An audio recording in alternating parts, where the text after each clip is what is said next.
কালি এইটো সিদ্ধাৰ্থ বৰুৱা বুলি কোৱা মানুহজন আহিলে, আহি পেলাই প্ৰথম তেওঁৰ লগত থকা এই লালু পাঞ্জাজন আহিলে। লালু পাঞ্জাজন আহি পেলাই ডাইৰেক্ট আহি পেলাই সুধিছে বোলে মাংস আছে নাই। মই বোলো মাংস 4টা বাজিলে মাংস আদায় বুলি কোৱাৰ পিছত আপোনাৰ তেওঁ ৰ বোলে মই মাতি আনিছোঁ বোলে। মই বোলো কাক মাতিবলৈ যায়?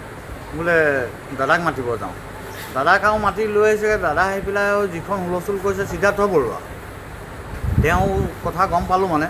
মই মাংস নাই বুলি ক'লোঁ। তেওঁ মাংস নাই বুলি কোৱাৰ লগে লগে মোক পইচা ডিমাণ্ড কৰিলে।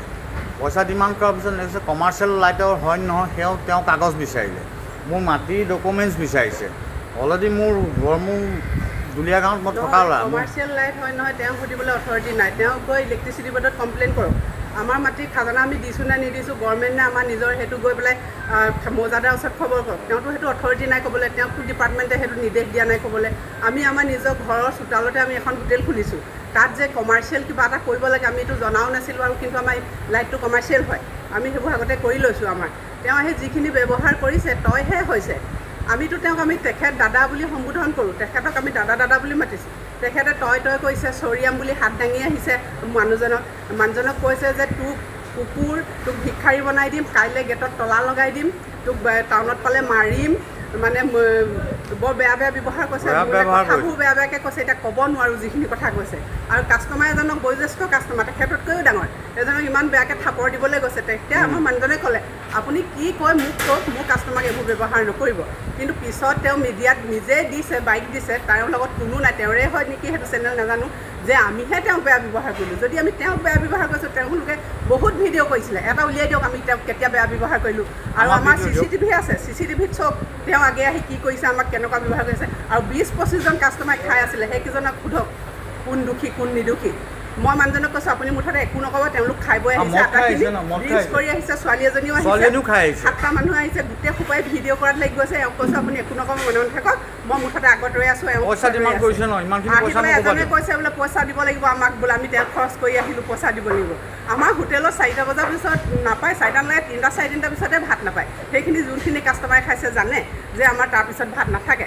আমাক ফোন কৰে, হয় আছে নাই, যেতিয়া আমাৰ আছে নাই ফোন কৰে, তেতিয়া আমাৰ থাকে, অলৰেডি থাকে। কিন্তু ইমানেই মিনিট হাবত ভিৰ হৈ যায়, কাষ্টমাৰে জানে মানে আধা ঘণ্টা শেষ হ'বলৈ সময় নালাগে। তেওঁলোকে 2টা-2:30 বজাত ফোন কৰি 3:41-ত আহিছে, তেতিয়াহ'লে কেনেকৈ মাংস পাব? সেইটো আমাৰ দুখ হ'ব পাৰে নেকি? নাই বুলি কৈছোঁ, কিন্তু মিলাই দিম, 3জন মানুহৰ কাৰণে আছে, আমি মিলাই মেলি দিম বুলি কৈছোঁ। নহ'ব, মুঠতে অসভ্য ব্যৱহাৰ। আচলতে সেইটো তেওঁলোকে কৰিম বুলিয়ে আহিছিলে নেকি, মানে নিউজ লাইভ ছেটেলাইট লৈ আহিছে, মানে থোলা লৈ আহিছে। সিহঁতি কৰিম বুলিয়ে আহিছিলে নেকি? অসমীয়াক যদি উন্নতি হোৱাটো দেখিব নোৱাৰে অসমৰ পৰা, যদি তেতিয়াহ'লে বাংলাদেশী খেদিব কেনেকৈ? আজি অসমীয়া এজন মানুহে নিজে কষ্ট কৰি এইখন দোকান কৰোঁতে আজি 14-15 বছৰ লাগিছে, মই সহায় কৰি পেলাই দুইজন লগ লাগি। সেই অসমীয়া মানুহজনক তেওঁ যে আহি এনেকুৱাখিনি ব্যৱহাৰ কৰিছে, কি আমি বাটৰ ভিক্ষাৰী হ'ব লাগে, চোৰ ডকাইত হ'ব লাগে, নে কি হ'ব লাগে? তেওঁ আজি যিমানখিনি আমাৰ পৰিয়ালটোক চলা দায়িত্ব তেওঁ ল'ব নেকি? সিদ্ধাৰ্থই 6 মাহৰ মূৰে গাড়ী কিনে, পাৰ্টি দিবলৈ আহে, মদ খায়। মোৰ PWD অফিচৰ ওচৰত মোৰ দোকান থাকোঁতে তাক গাড়ীৰ ভিতৰত মাংস দিব যাবলগীয়া, তাক মই সিদ্ধাৰ্থ বুলি কৈছোঁ। 200 টকাত দিওঁ, সেইটো পেকিং তেখেতক সি পইচা কিমান পে'মেণ্ট কৰে সুধিবচোন।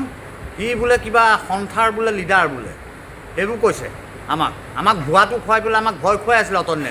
তাৰ সিদ্ধাৰ্থৰ মুখখন এতিয়াহে খোল খালে। ই ভদ্ৰৰ লগত নাথাকে, অভদ্ৰৰ লগতহে থাকে।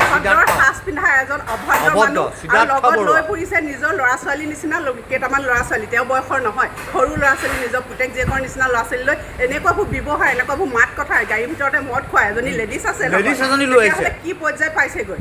লেডিজ ছোৱালী এজনী লৈ আহিছে, তাই ভিডিঅ' আছে, ফুটেজ আছে। দিব লাগিছিলে নে? আমাক আজি দমন কৰিবলৈ চাব লাগিছিলে, গেটত তলা লগাই। আমাৰ পৰিয়ালটোৰ লগতে 5-6টা পৰিয়াল চলি আছে, তেওঁ ৰিক্স ল'ব? 8টা পৰিয়াল চলি আছে ইয়াত। তেওঁ ৰিক্স ল'ব? তেওঁ হোটেল বন্ধ কৰাৰ কথা কৈছে, তলা লগোৱাৰ কথা কৈছে, কাণত ধৰি কৈ গৈছে মই হোটেল তলা লগাইহে এৰিম বুলি। তেতিয়াহ'লে মিনি ধাবাত কিবা প্ৰব্লেম হ'বলৈ হ'লে তেওঁৱে দায়ী হ'ব। আৰু তেওঁ থানালৈ মাতিছে এতিয়া সিদ্ধাৰ্থ ই ফকৰ হয় মস্ত, ই ডকাইত হয়, মানে ই সাংঘাতিক মস্ত ডকাইত। তাৰ মুখত তাৰ লগৰ খাচ পাৰ্টনাৰবোৰে মোক ফোন কৰিলে, মিনি ধাবা মালিক হয় মই, মিনি ধাবা মালিকক চবেই ফোন কৰিছে যে সি এটা ডকাইত হয় তাৰ লগ এৰিছোঁ আমি বোলে তাৰ লগত থাকিবলৈ ঘিণ লাগিছে বোলে সি বোলে তোৰ তাত গৈ পেলাই এনেকুৱা অভদ্ৰামি কৰিছে লেডিজ লৈ পেলাই এজনী বোলে ফৰ্টেল তাই মদ খুৱাই লৈ গৈ পেলাই সি গাড়ীৰ ভিতৰত তাইক সোমোৱাই দিছে মোৰ এভৰিথিং গাড়ীৰ ভিতৰত তাইক সোমোৱাই থৈ দিছে এঘণ্টামান ইয়াত বহি আছে CC কেমেৰাত ওলাই আছে নহয় গাড়ীৰ ভিতৰত গোটেই সোপা সোমাই আছে এজনী ছোৱালী ছোৱালী এজনী মতা মানুহ মদ খোৱা ড্ৰিংকছৰ লগত ছোৱালী এজনী সোমাই আছে